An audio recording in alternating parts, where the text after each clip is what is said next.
Welcome to our channel. నేను నవీన్. చిరంజీవి గారి సినిమాలో వేణుస్వామి గారు బంపర్ ఆఫర్ కొట్టేశారట. ప్రస్తుతం ఇదే వార్త టాలీవుడ్ లో వైరల్ గా మారుతుంది. అయితే విషయాలు ఏంటో తెలుసుకోవడానికి మనతో ఉన్నారు సినీ అనలిస్ట్ శ్రవణ్ గారు. సార్తో మాట్లాడు. నమస్తే సార్. నమస్తే అండి. సో ప్రస్తుతం వేణుస్వామి గారు ఒక బంపర్ ఆఫర్ కొట్టినట్టుగా తెలుస్తుంది. ఏకంగా చిరంజీవి గారి సినిమాలో ఒక ఆఫర్ వచ్చినట్టుగా తెలుస్తోంది. వాస్తవాలు ఏంటి? సెట్ అయ్యే కాంబినేషన్ అయినా వైరల్ కాంబినేషన్ అవుతుందా? చాలా ప్రశ్నలు ఉన్నాయి. ఇది వేణుస్వామి గారి మీద త్వరలో పలానా సినిమాలో నటిస్తున్నాడు రాబోయే చిత్రాల్లో అంటూ తరచు ఈ మధ్యకాలంలో ఒక వార్త చక్కర్లు కొడుతుండడం, అలాంటిది ఈ వార్త కూడా నేను భావిస్తున్నాను. ఇది నిజమైన వార్త అయితే కాదు. ఎందుకంటే సినిమా ప్రతి అంతకు ముందు సలార్ సినిమా అప్పుడు కానీ ఆ తర్వాత సినిమా అప్పుడు అనుకుంటా 2-3 సార్లు అయితే వేణుస్వామి నటించబోతున్నాడంటూ వార్తలు చదివాము. అలాగే ఇప్పుడు కూడా ఇలా ఆ తరహా వార్త అనే భావిస్తున్న చిరంజీవి సినిమాలో బహుశా ఆయన నటిస్తాడో నటించడం అనేది ఆ సినిమా బ్యానర్ యొక్క ఉద్దేశం ఉంటుంది. ఎందుకంటే ఆ ప్రొడక్షన్ కంపెనీ లేదా చిరంజీవి వారి నిర్ణయం మేరకు ఉంటుంది. కానీ ఇది మాత్రం గాలి వార్తగా చూడాలి. వాస్తవానికి ఇక్కడ ఏంటంటే వేణుస్వామి అనే వ్యక్తి దేవారు బ్రాహ్మణ వృత్తి చేస్తూ ఉంటారు. అంటే ముహూర్తాలు, పూజలు, పునస్కారాలు, శాంతి పూజలు ఇవన్నీ చేస్తూ ఉంటారు. వృత్తిరీత్యా ఆయన జాతకాలు కూడా చెప్తా ఉంటారు.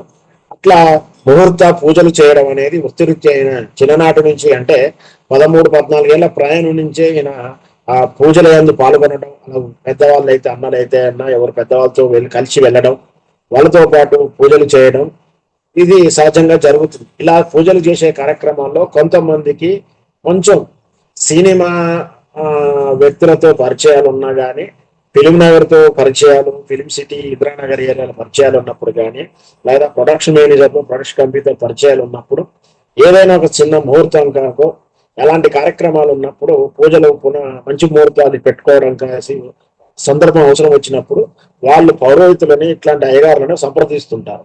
ఇట్లా కావలో చెందినటువంటి వ్యక్తి ఈయన వేణుస్వామి. అలా సినిమా ముహూర్తాలకు వెళ్ళడం, సినిమా కొన్ని మొదట ఎవరి కెరీర్ అయినా చిన్నగానే ప్రారంభం అవుతుంది.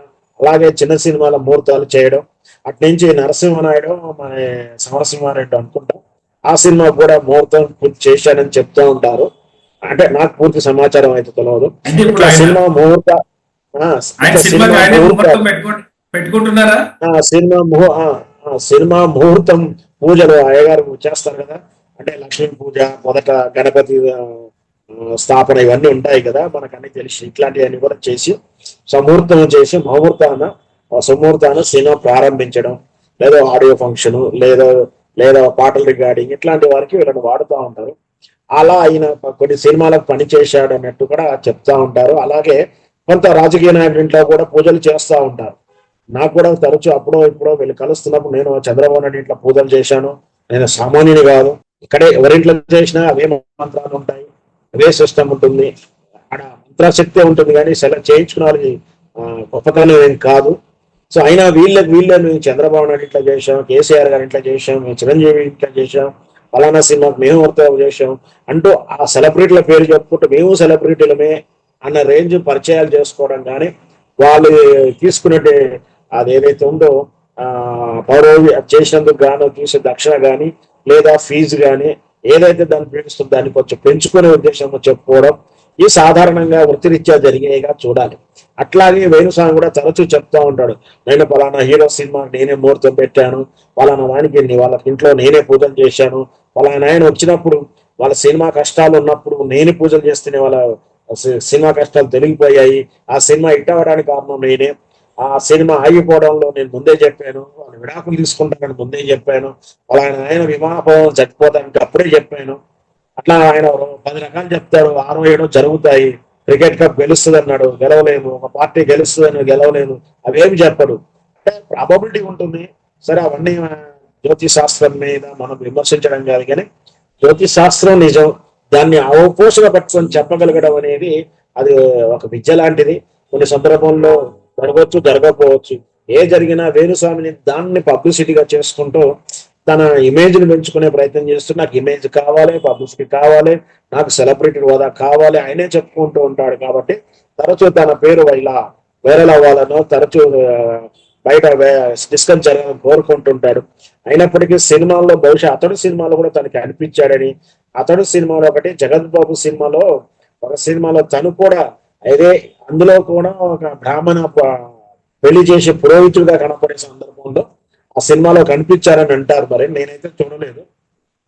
అంటే ఆ సినిమాలో బ్రాహ్మణ వేషం ఉన్నప్పుడు, పూజ చేసే వేషమో, కళ్యాణం చేసే వేషంలో ఉన్నప్పుడు ఎవరో నిజమైన బ్రాహ్మణులే పెట్టారు కదా అని చెప్పేసి ఇలా పెడుతున్నారే కానీ వేణుస్వామి ఒక క్యారెక్టర్ చేసి పోలీస్ ఆఫీసర్ గాను, ఇన్వెస్టిగేషన్ ఆఫీసర్ గాను, ఒక ఫాదర్ గాను, ఒక జోవర్ గాను, ఒక లెక్చరర్ గాను, ఒక ఎస్ఐ గాను, ఒక వీధి గుండా గాను అట్లా ఒక క్యారెక్టర్ ఇంతవరకు చేయలేదు.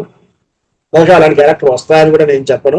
వచ్చిన ఆచరణ పక్కర్లేదు. ఎందుకంటే ఆయనలో టాలెంట్ ఉండి వాళ్ళు ఇచ్చినప్పుడు మనం అబ్జెక్షన్ చెప్పాల్సిన అవసరం లేదు. ఎందుకంటే కళ అందరికి కూడా అందరి పుట్టుకతో ఉంటుంది. దాన్ని ప్రదర్శించడం కూడా ఒక ఆర్ట్గా ఉంటుంది అది. సో ఏదైనా వేణుస్వామి గారికి ఇప్పుడు వస్తున్న సినిమా వార్త అనేది ఒక గ్యాసిప్ వార్తగానే చూడాలి. బట్ ఆయన సినిమాలో నటించాలి, పేరు తెచ్చుకోవాలి అనే కోరిక మాత్రం ఆయనలో ఉన్నట్టుగానే అనిపిస్తుంది. ఎందుకంటే సెలబ్రిటీ హోదా రావాలని కోరుకుంటాడు కాబట్టి భవిష్యత్తులో ఏదైనా సినిమాలు కనపడినా అచ్చనపక్కర్లేదు. వేణుస్వామి గారికి సంబంధించినటువంటి సోషల్ మీడియా పేజెస్ నుంచి ఏమైనా అఫీషియల్ గా చెప్పారా గాలివార్త అని మనం అనుకోవాల్సిందేనా?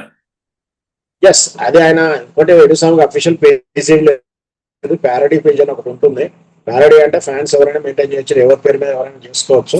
అది అఫీషియల్ వార్తలు ఏం కాదు. ఆయనకు నాకు తెలిసి ఆయనకు లేదని ఆయన కూడా డిక్లేర్ చేశాడు. బట్ సోషల్ మీడియాలో ఆయన అకౌంట్ కనిపిస్తూ ఉంటది. మరి ఆయన తెలిసే జరుగుతున్నట్టుగానే అనిపిస్తుంది కానీ ఇట్లాంటి వార్తలు ఏం లేవు. బట్ ఏదైనా సరే ఆ సినిమా అవకాశం అనేది అందరికీ ఒక అదృష్టం లాంటిది అని చెప్పాలి. ఎంతో మంది కళాకారులు ఎన్నో రకాల ప్రయత్నం చేస్తూనే ఉంటారు. ఫిలిం నగర్ చుట్టూ, ఫిలిం నగర్ స్టూడియోల చుట్టూ తిరుగుతూనే ఉంటారు. ఎప్పుడో అప్పుడు వరం ఆ కళామ తల్లి అనుకరిస్తే ఎవరికైనా అవకాశాలు వస్తాయి. పోషణ బట్టాను లేదా ఆమెనే అదుపులో పెట్టుకున్నంత లెవెల్లో, ఎందుకంటే కామాఖ్య దేవ నేను చెప్పితే ఇన్నది లెవెల్లో మాట్లాడుతూ ఉంటాడు కాబట్టి అట్లాగే భవిష్యత్తులో కళామతని కూడా ఆయన ఏమైనా మండలిని పొందుతాడో చూద్దాం మరి. థ్యాంక్ యూ అండి, thank you sir, thank you so much.